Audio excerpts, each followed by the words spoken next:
चुड़ैल की बद्दुआ।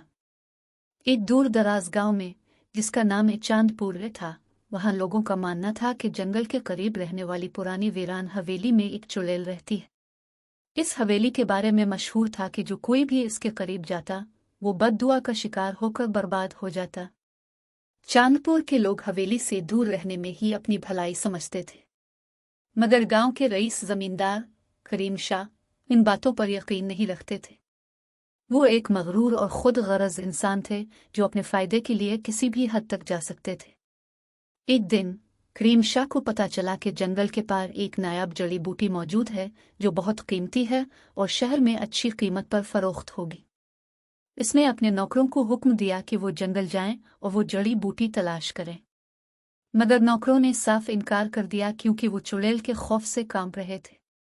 करीम शाह खुद जंगल जाने का फैसला कर बैठा। इसने अपने साथ एक मशल और खंजर लिया और शाम के वक्त जंगल की तरफ रवाना हुआ। जैसे जैसे वो हवेली के करीब पहुंचा, अजीब सी खामोशी और सर्द हवाएं उसका इस्तकबाल कर रही थीं। हवेली के करीब पहुंचते ही एक खौफनाक आवाज गूंजी, कौन है जो मेरी हुदूद में आया है? करीम शाह ने दिल मजबूत किया और कहा, मैं कोई आम इंसान नहीं, मैं चांदपुर का जमींदार हूं। मुझे किसी चुड़ैल से डर नहीं लगता। यह सुनकर अचानक एक धुआं सा उठा और एक औरत की झलक नजर आई। इसके लंबे बिखरे हुए बाल, सुर्ख चमकती आंखें और खौफनाक आवाज ने करीम शाह को लर्जा दिया।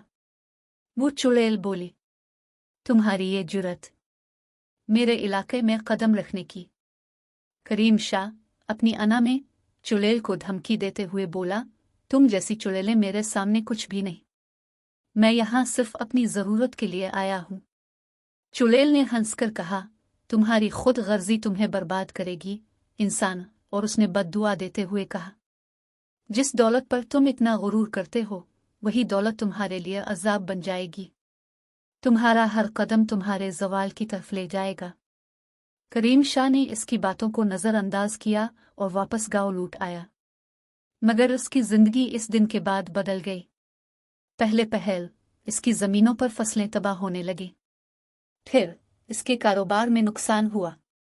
इसकी जायदादें एक एक करके बकती गईं और लोग इससे मुंह मोड़ने लगे। वक्त गुजरने के साथ करीम शाह एक फकीर की हालत में आ गया। जब उसने अपनी आखिरी सांसें लें तो वो खुद को इस बद्दुआ की वजह से मफलूज और बेबस महसूस कर रहा था।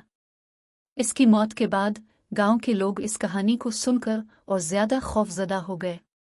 गांव के बुजुर्गों ने नौजवानों को ये नसीहत की कि गुरूर और खुद गर्जी इंसान को बर्बादी की तरफ ले जाती है। इसके बाद किसी ने भी हवेली के करीब जाने की हिम्मत न की। आज भी चांदपुर के जंगल में चुड़ैल की आवाजें सुनाई देती हैं और लोग उसकी बद्दुआ से डर कर मोहतात रहते हैं।